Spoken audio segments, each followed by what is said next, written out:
Hello again from my front porch. I am here at the ATD International Conference and Expo. I am here with Dr. Ron Jacobs, who I was fortunate enough to have as a co-presenter with the session that we did here at the ATD conference on tracking the impact of structured on-the-job training. That's right. Now, the reason that I'm so thrilled that Ron joined for that session is because I'm passionate about structure on the job training. I've been talking about it for a while. However, Ron, I mean, when did you say you wrote the first article? 1987. 1987. Right. I was graduating from high school in 1986. Well, maybe my dates are wrong. I'm not sure. But my point is, Ron has been, in fact, you actually helped really legitimize even the term structured on-the-job training. That term, structured on-the-job training, did not occur in the literature until that article that we wrote, I should say, for Performance and Instruction Journal. So 1987. So you were the originator of structured on-the-job training. Well, I guess in a way you could say that, but you're never really creating something brand new because everything's been around. What I did is I developed the idea to meet needs of organizations at that time.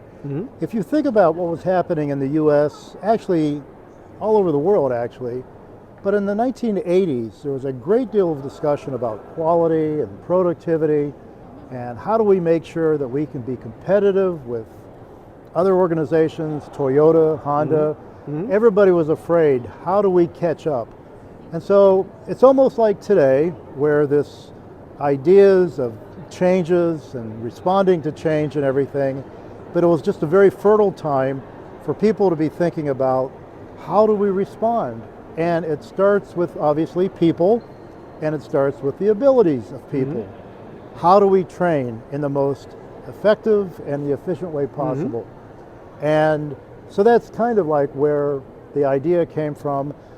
But of course, timing is everything. And absolutely.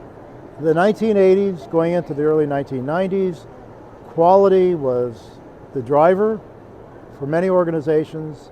The concern, how do we compete? How do we save money? And how do we train our workforce?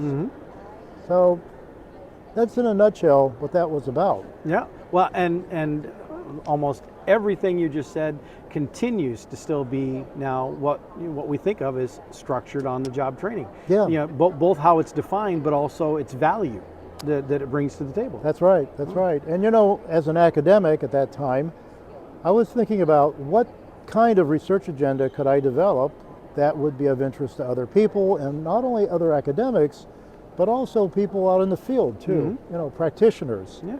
And as I made the point this morning in our session, that we knew that people could learn from SOJT, so doing research on learning outcomes really didn't make any sense because we knew that to be true. People can learn, and so we know that it can be, in that sense, it can be effective. But what we didn't know for sure at that time is what were the performance outcomes in terms of what kind of difference, the financial impacts that you could document within organizations. And if I could just add, as we got started with that research agenda, it's kind of interesting because the things that I was publishing as research articles back in the early 1990s are now just everything that students in my classes do as part of their projects. So like tracking the impacts and things like that. But it was a new idea back then, and it appeared in scholarly journals like Human Resource Development Quarterly, but today you couldn't get it published because we've been there, done that. Well, but these paths have to start somewhere. That's right. That's right. And what is interesting is, echoing what you just said, things that you were there to help launch at that point some of those things have now become what we do. They have. To the point that now it's no big deal. It's not an exceptional thing because now that's an expected thing to be done. That's true, Paul, but I have to say, every period of time, and I don't know what that means, 7 years, 10 years. It's almost like we have to relearn the lessons over and over again. Do we have time for a very short story? I'm full of stories. Sure.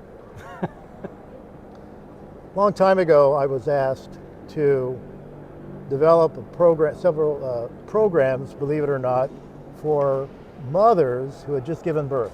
Okay. Okay. Because you're an expert on this. Well, I don't know that much about it. I can fake it, but and this is an experience that I had even before structured on-the-job training. So I was doing this for a hospital, and I was very pleased to do it. But what they wanted to do was they wanted to develop a series of instructional training modules, video modules that they could show on the closed-circuit television, so these new mothers could sit on the bed with a little checklist, and they could go through some simple things of how to take care of their newborn baby. Okay. So we developed a program on how to bathe your newborn. And my colleague at the university I was at the time just had his wife had a baby Toby, and Toby became the star of the show. The nurse gave a demonstration of how do you bathe, the umbilical cord and what to be careful about, and make sure that there's no discomfort and things like that. Okay, here's the point. So we developed this very nice video program, and we put it on the closed circuit, and I had some students go in there and evaluate the effectiveness of this program, talk to the mothers, how did you like it? Because they had nothing else to do. They were sitting there recovering and watching the. Here's what happened. These young ladies never wanted to watch the program by themselves. Oh.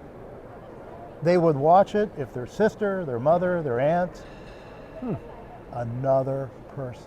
And we found out that people felt if this video is about bathing your baby, it must be pretty important. And if you don't do it right, the baby's going to have rash and cry and be uncomfortable, and you're going to have a problem then too. So they were afraid.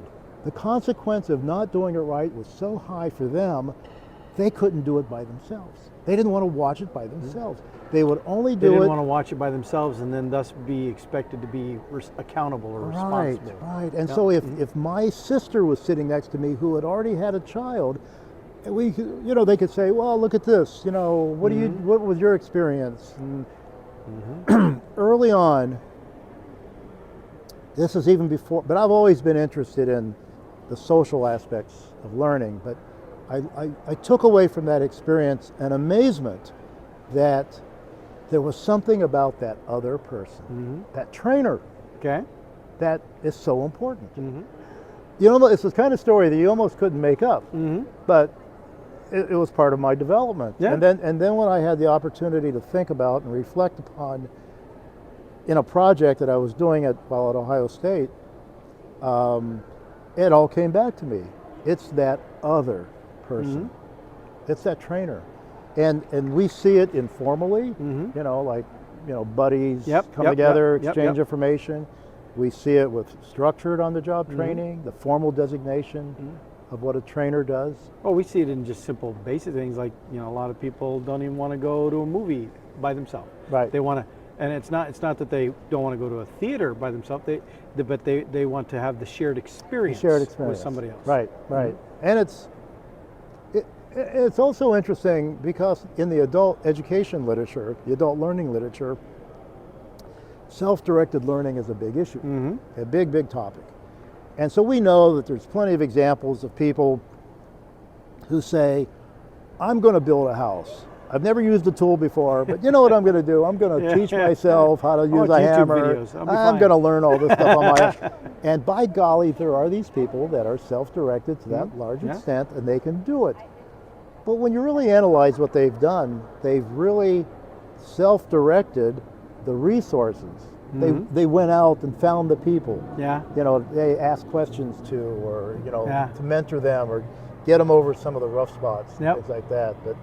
But there's just something about us that, as people, it's just, and how it comes out with structured on-the-job training is that when managers sometimes see the specificity that we make into the training guides that people learn from, that are delivered by the trainers, they automatically say, well, this looks like such a good document that why can't we just give it to the trainees, let them read it. Yeah.